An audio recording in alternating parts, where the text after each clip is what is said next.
Okay, folks, let's talk about it. We'll look at the numbers, discuss what, in my view, happened in this one, and we'll break it down. Coming up. All right.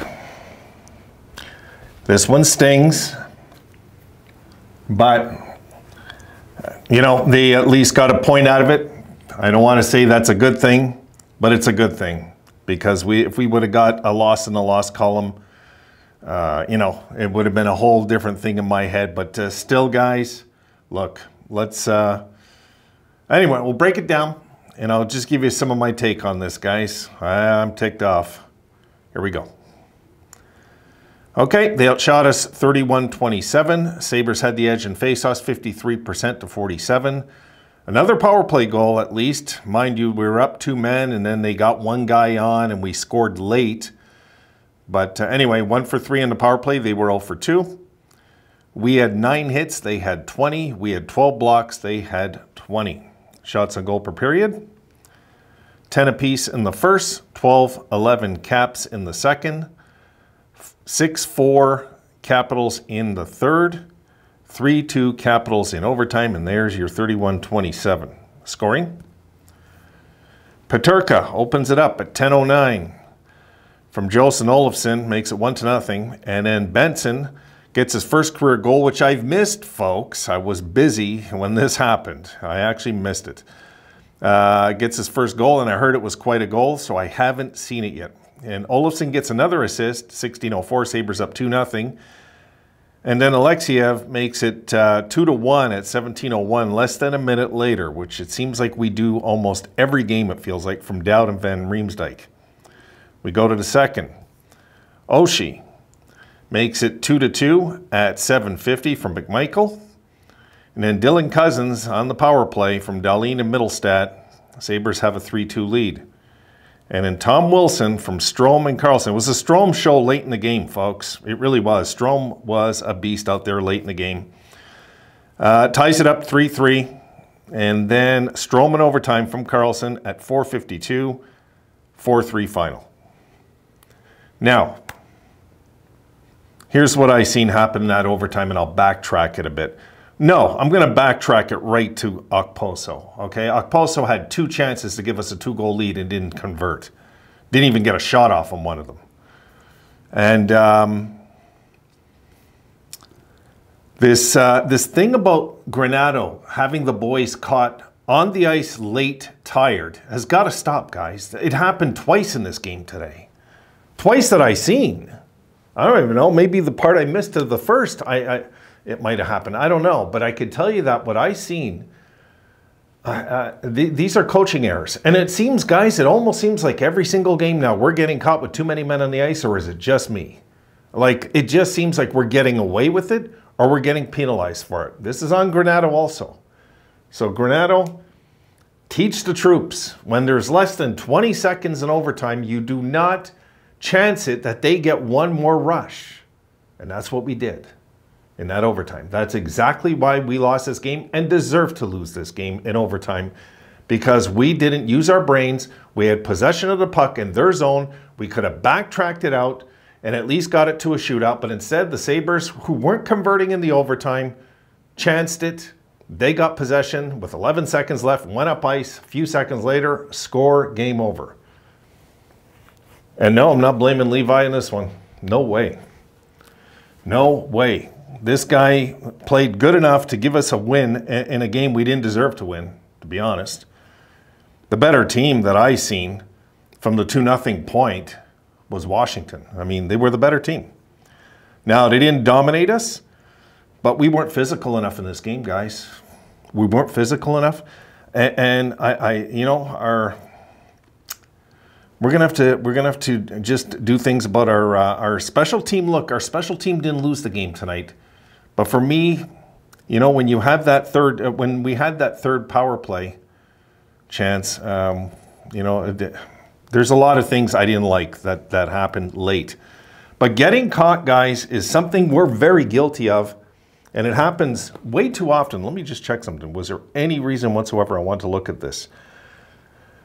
Congrats on Benson getting his first goal, you know. I'll have to go see it. I haven't seen it. I was looking at the ice time. Tuck led the way with the forwards, 24 minutes, 54 seconds. 56 seconds, I should say. It was nice to see Peterka getting rewarded with more ice time. Middlestad, of course, also. Cousins had a nice chunk also. Guys, there's just, you know what, our bottom six, outside of Jost, drives me nuts. Even Gergensons, it's not so bad, you know, it's not so bad.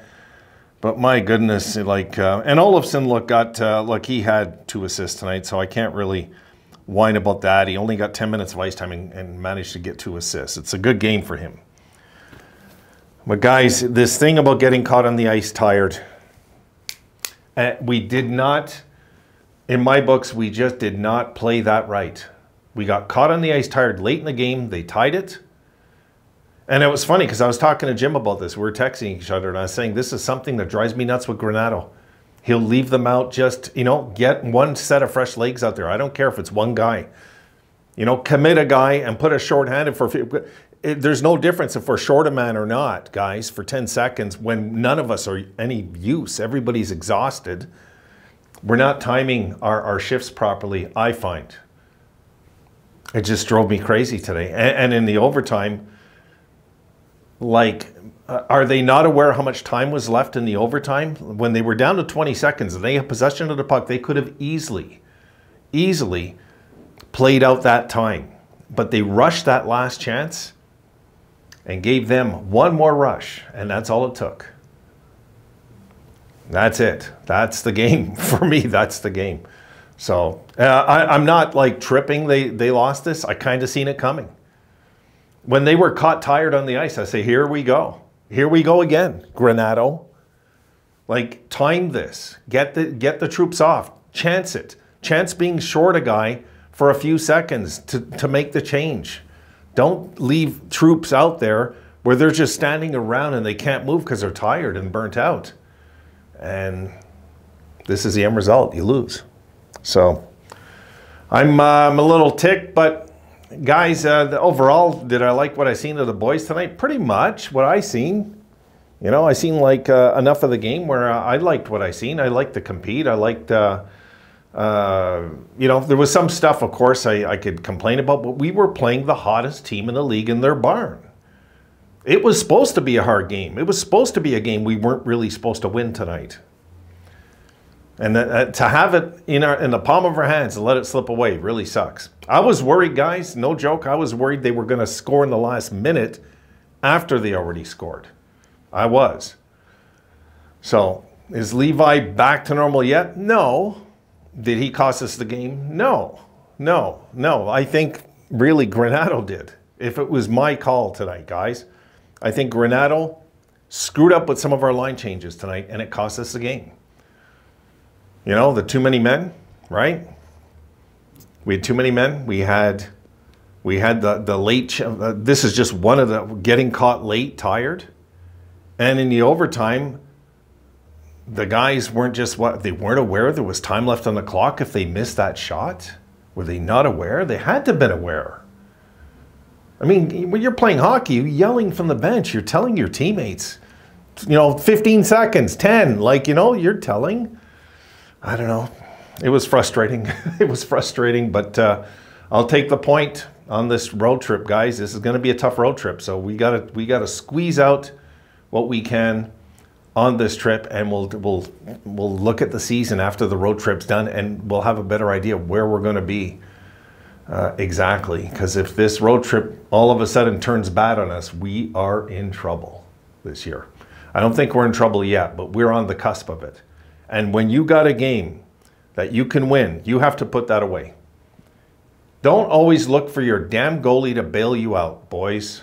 Not every night. You know, once in a while, win a game for him. I don't care who's in nets.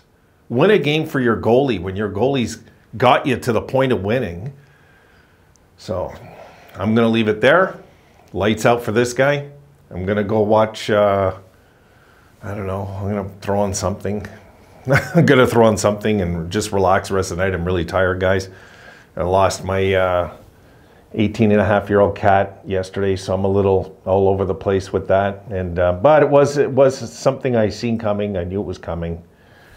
And it wasn't like when I lost Tequila and it was all of a sudden, you know, this is different. My little cat Monster was 18-and-a-half, and the last few months of her life were so-so the quality, but the last day there was no quality left. I had to hold her up to pee, and you know, and I knew that was it, and I was gonna see, and if there wasn't any kind of turn, because it happened all of a sudden in one day, if there wasn't any turn, I was gonna have them come to my house, because I won't bring her there. I'll come to my house to have her put down, but she passed in her sleep. So that's those are life and life's terms. I'll see her again.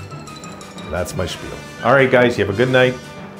And this one stings. This one stinks. See you soon.